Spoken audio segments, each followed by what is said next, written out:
Turn. It's an American thing. Turn to page 209.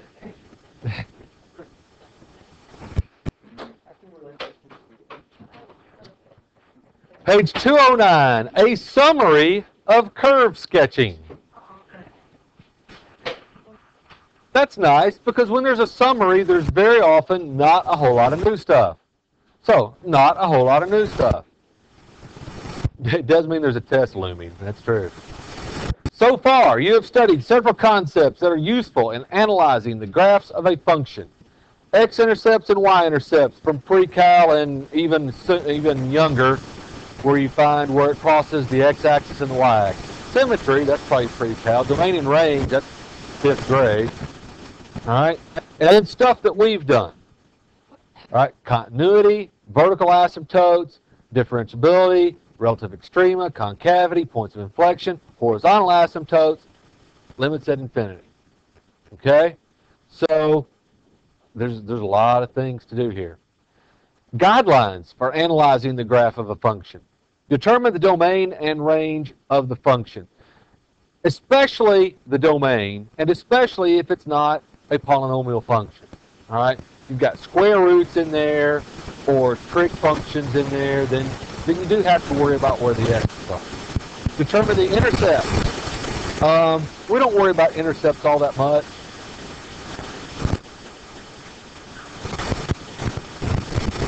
Asymptotes, we worry about quite a bit. Symmetry, some. Locate the x values for which f prime of x equals 0, because that's where your relative extrema can occur, and f double prime of x equals 0, and possibly does not exist for both of these, because that's where your concavity can change, and then use these results to help find the relative extrema and the points of inflection. There's a lot to remember, okay? And then the one new thing that shows up in the summary. It's kind of like, well, I don't know, do people still put out greatest hits albums? Used to, they'd put out a greatest hits album, but there'd be 2 new songs on there. I'm like, those aren't a hit, much less a greatest hit. But they'd always put 2 new songs on there. Well, in a summary, they got to give you something new. So, example 2, on page 211. They want us to sketch the graph of this rational function here. And it says also, although the graph of the function in example 2 has no horizontal asymptote, it does have a slant asymptote. And you're probably thinking, never heard of one of those. Heard of vertical, heard of horizontal. Now you got a slant asymptote. The graph, and here, this is how you know where they might be and how to find them, highlighted here for you. The graph of a rational function having no common factors and whose denominator is of degree 1 or greater has a slant asymptote if the degree of the numerator exceeds the degree of the denominator by exactly 1. You have to have a rational function, and either it can't be simplified by dividing out common factors, or you've already done that, and the degree of the denominator is 1 or greater. In other words, there's an x in the denominator, okay, an x or an x squared, x cubed, something, and the degree of the numerator is 1 more than the degree of the denominator. Not 2 more than, not less than, not equal to, 1 more than the degree of the denominator, then you get a slant asymptote. And then in green, to find the slant asymptote, use long division, everybody's favorite thing, to rewrite the rational function as the sum of a first-degree polynomial and another rational function. And then what they end up not telling you there is that this first-degree polynomial, y equals whatever that first-degree polynomial is the equation of your slant asymptote. So here in this example, that's your function.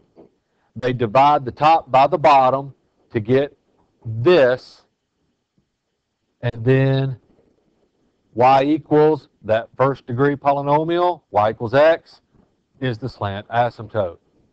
So they had a vertical asymptote at x equals 2, right? Function doesn't exist at x equals 2.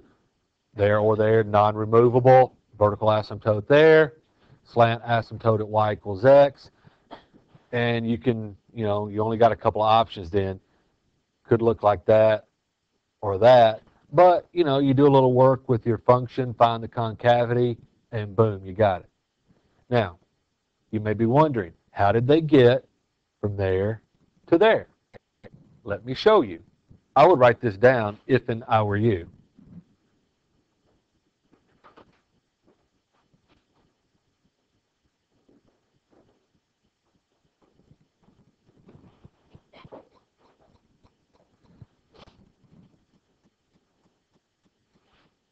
You take the denominator and you divide it into the numerator.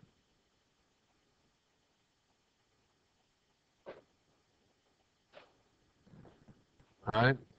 And pay attention to place values. All right? If you have, for instance, if you're dividing with numbers, you dividing into that and dividing into that are completely different because you got to have the place values in the right place. Same thing here. So if I didn't have an x term, if it was x squared plus 4, I'd still have to put a 0x in right there. I'd have to hold the place of the x. All right, so that's a very common mistake, is you forget about that. So you get your place values. Now do the division. Well, how many times will x go into x squared? Well, x times, right? In other words, what do you multiply times x to get x squared? X. All right, then turn around and multiply. X times negative 2 is negative 2x. X times x is x squared. Just like long division, you subtract next. Negative 2x minus negative 2x is 0. X squared minus x squared, also 0. I'm not going to bother putting down two different zeros. Bring down the next term. Positive 4. In fact, I'm going to positive 4. Okay, now look. X isn't going to divide into that, is it? So that is your remainder. So what we've done is we've taken f of x equals x squared minus 2x plus 4 over x minus 2 and rewritten that to be your quotient plus the remainder over the divisor. It's the number up here plus the remainder over the divisor. The good news is we don't really care about that because the slant asymptote is y equals the linear part of your new rewritten function.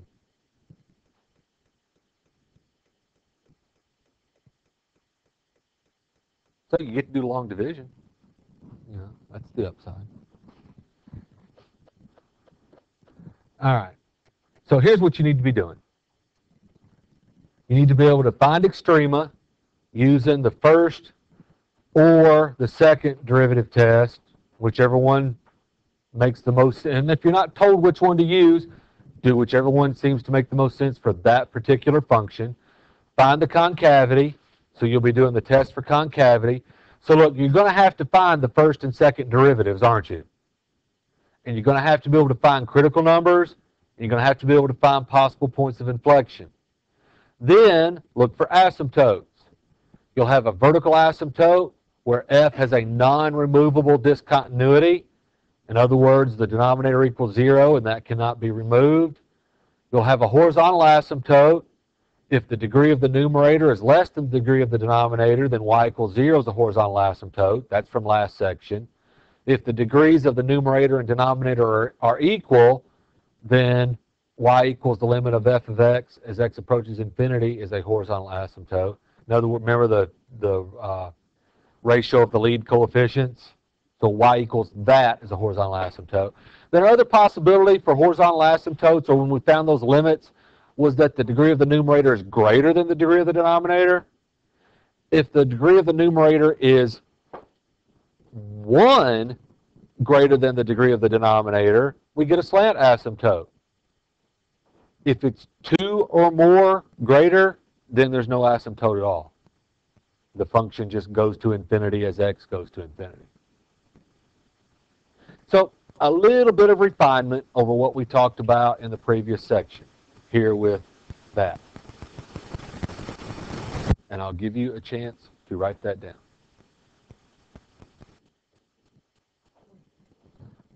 Let's do an example. Let's do number 10 from page 215. Number 10 from page 215. That would be number 10 from page 215. Analyze and sketch a graph of the function. Label any intercepts, relative extrema, points of inflection, and asymptotes. I'm not big on labeling the intercepts because the AP people aren't big on labeling the intercepts. They might ask you about an intercept, but they're not going to ask you that with all this other stuff, usually, in my experience. Use a graphing utility to verify your results. We have y equals x squared plus 1 over x squared minus 9.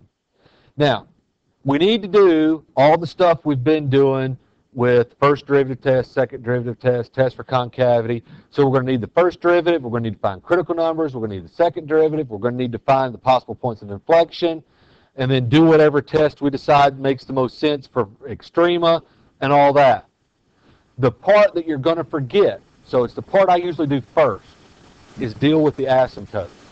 Because since we've started, well, since we left chapter 1, really, we haven't dealt with asymptotes. We did a little bit when we were finding the limit as x approaches infinity, but just a little bit. So that's the part that you're going to forget. All right, so let's start off looking for horizontal asymptote. The limit as x approaches infinity of x squared plus 1 over x squared minus 9 is going to give us a clue. Because we could get a lot of different things. We can get 0, we can get some other constant, and we can get infinity. And if it's infinity, there isn't a horizontal asymptote. Okay? Well, the degree of the numerator equals the degree of the denominator. So isn't that limit just the ratio of the lead coefficients? So that limit is 1 over 1. Okay? That means y equals 1 is a horizontal asymptote. By the way, you will never have a slant asymptote and a horizontal asymptote on the same function. So now that we've determined there's a horizontal one, I don't need to look for slant. Slant and horizontal never happen on the same function. How often do they happen on the same function? Never. All right, what about vertical asymptote? Any non-removable discontinuities that make the denominator equal 0? Plus or minus 3. X equals negative 3 and x equals positive 3 are vertical asymptotes.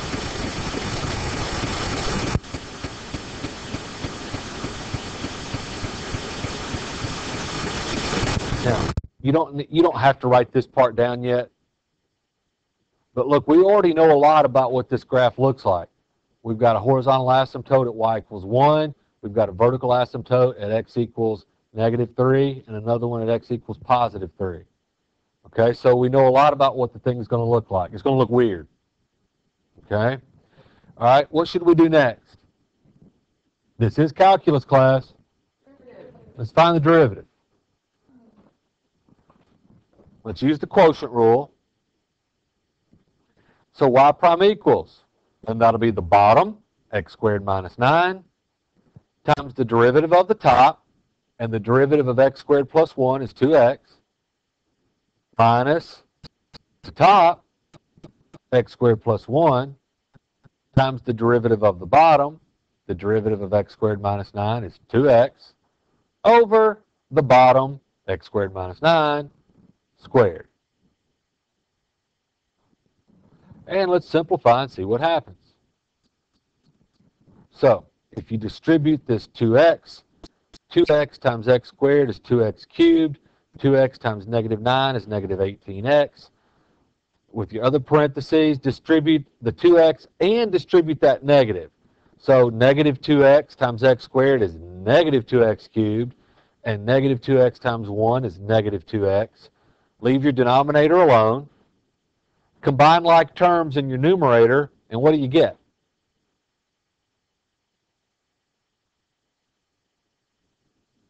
Negative 20x. All right, we need to find critical numbers. And up until now, I've made you write out, or at least I've told you to write out, critical numbers occur when f prime of x equals 0 or f prime of x does not exist.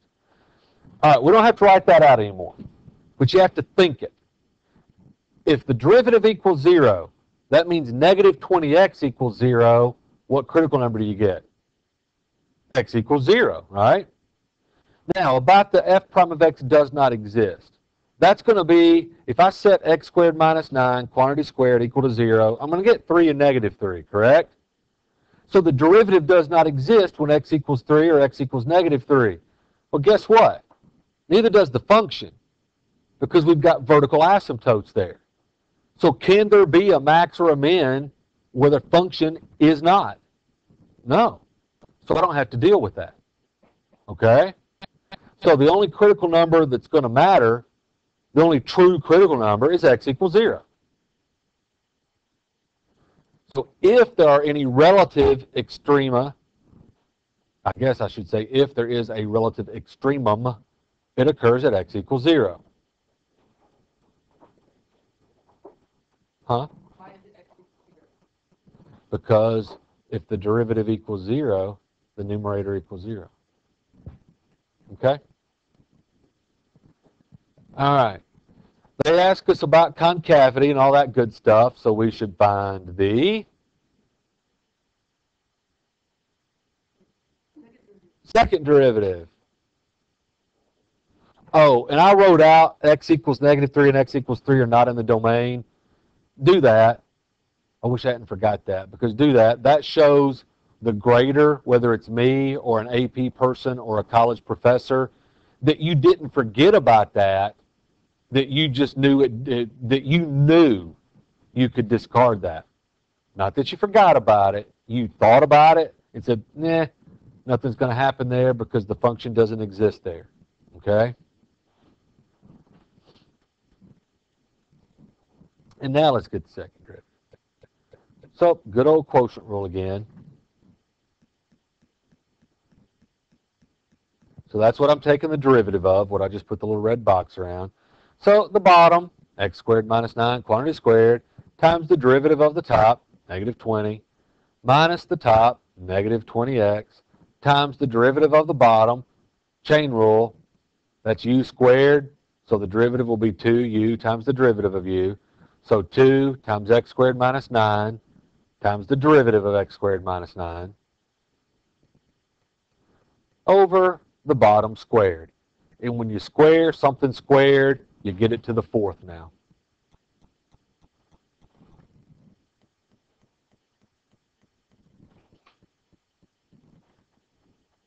And we simplify.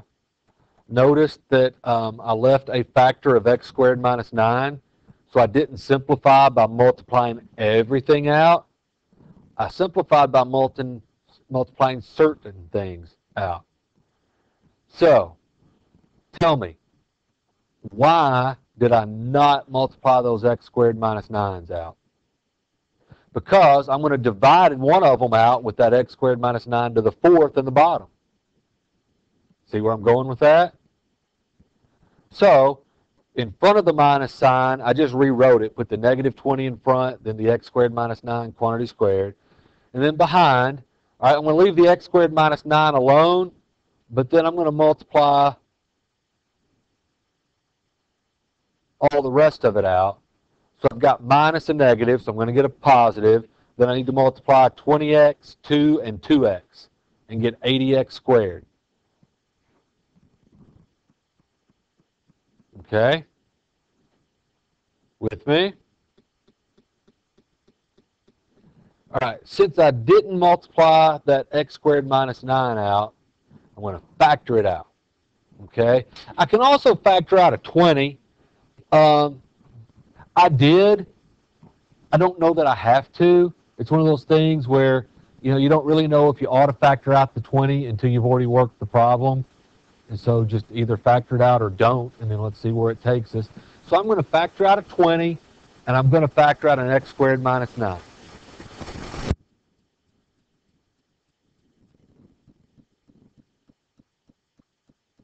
So I'm factoring out a 20, and I'm factoring out an x squared minus 9. So for this, I have underlined in red. If I divide that by 20, and I divide that by x squared minus 9, well, negative 20 divided by 20 will be a negative 1, but a negative, parentheses. And then x squared minus 9, quantity squared, divided by x squared minus 9, just to the 1. Doesn't that leave me with an x squared minus 9?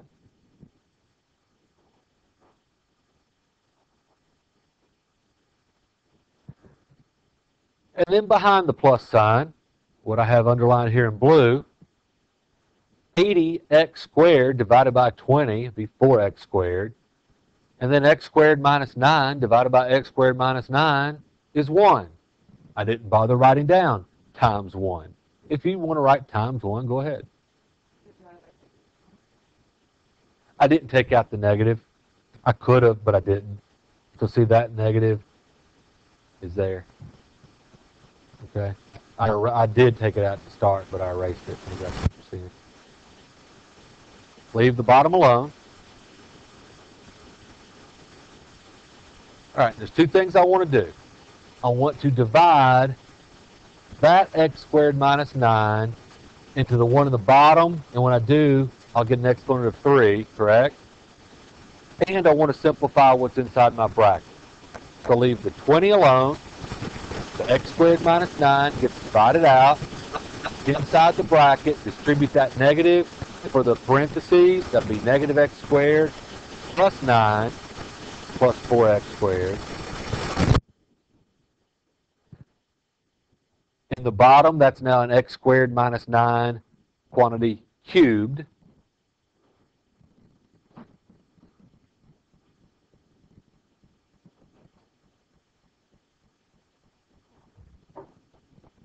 And finish simplifying inside your parentheses to get a 3x squared plus 9.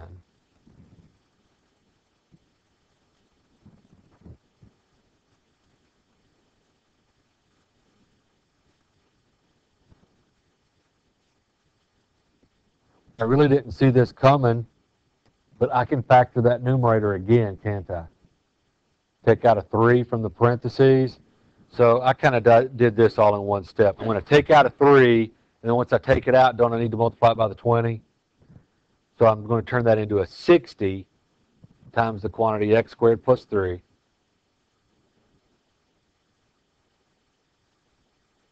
And I think that's all the damage I can do to that second derivative.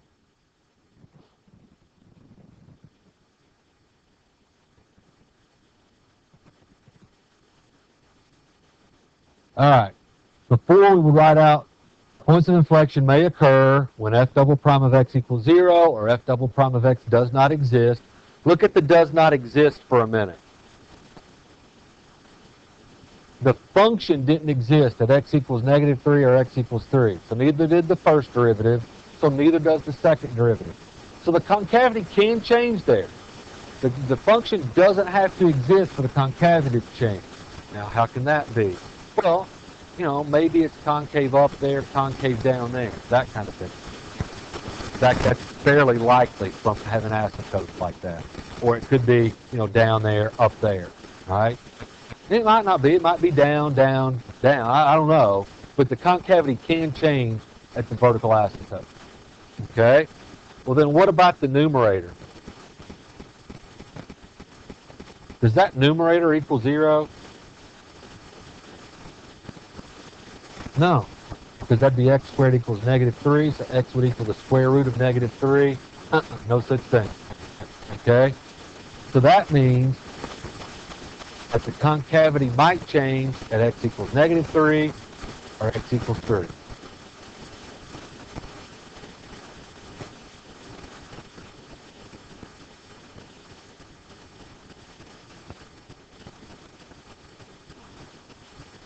So I've got the asymptotes, then I've worked for the last 30 minutes on figuring out where the extrema and the concavity can be.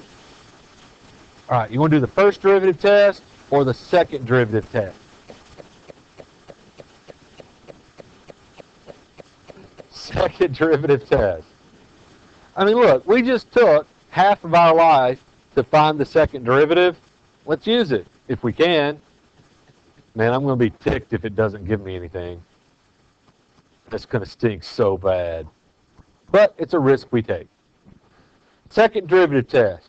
We only have the one critical number. We need to figure out what the sign of the second derivative is at that critical number, and that will give us a conclusion about the extrema or extremum that happens at that critical number. All right, so what's our critical number? 0. And if you take 0 and plug that into the second derivative, that'd be a 0 there, a 0 there.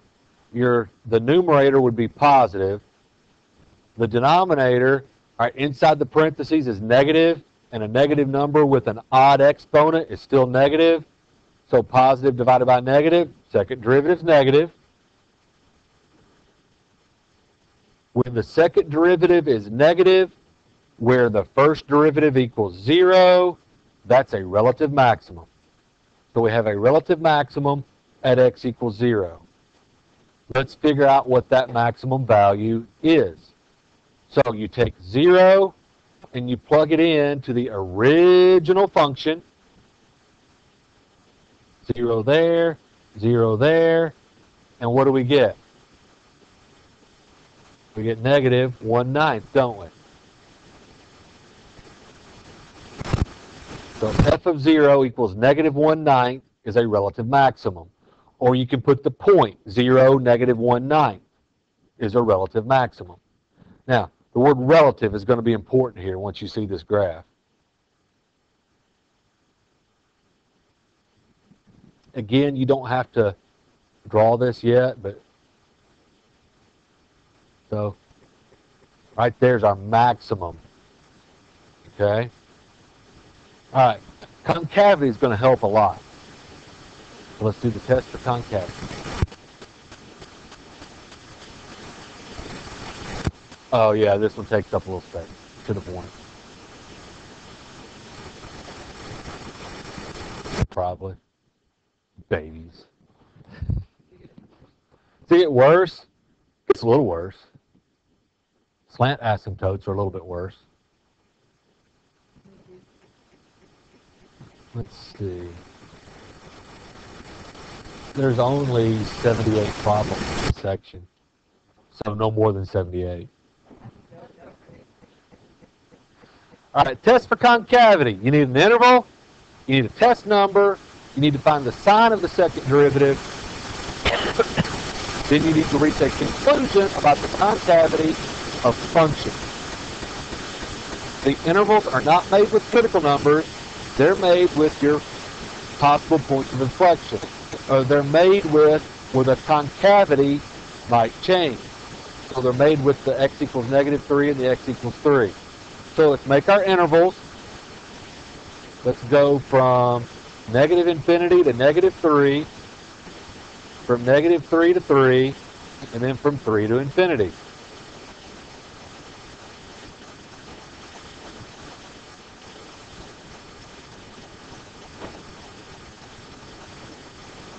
I got a test number, so I'm using negative 10, 0, and 10.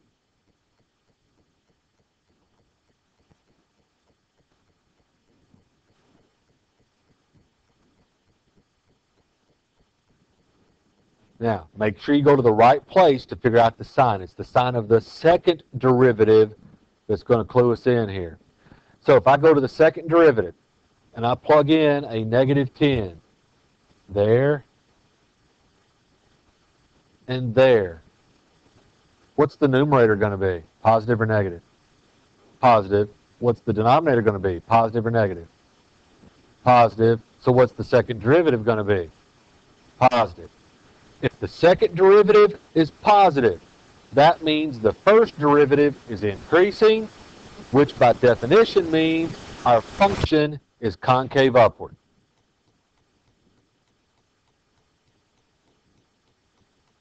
Then if you put in a 0 for x, the numerator is still positive, but now the denominator is, so our second derivative is negative, which means the first derivative is decreasing, which by definition means our function is concave downward. But you can't guess what's going to happen next. Yeah, we're back to positive and concave upward.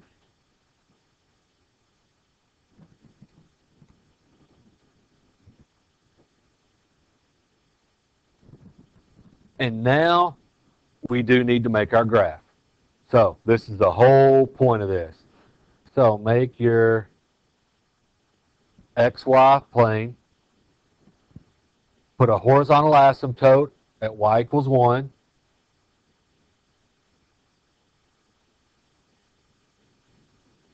Put a vertical asymptote at x equals -3.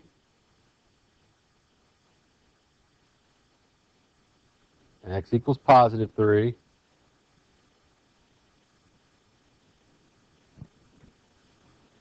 We know that the relative max is at 0, and it's -1/9.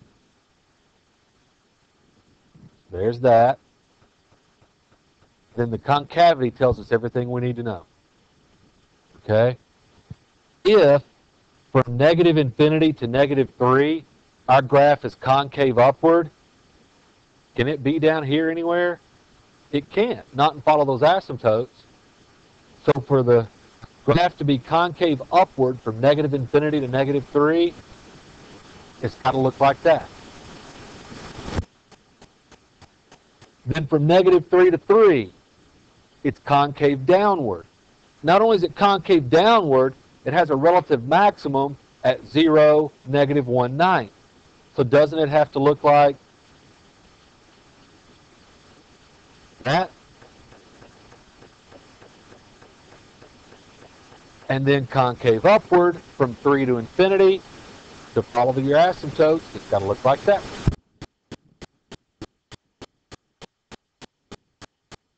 Woohoo!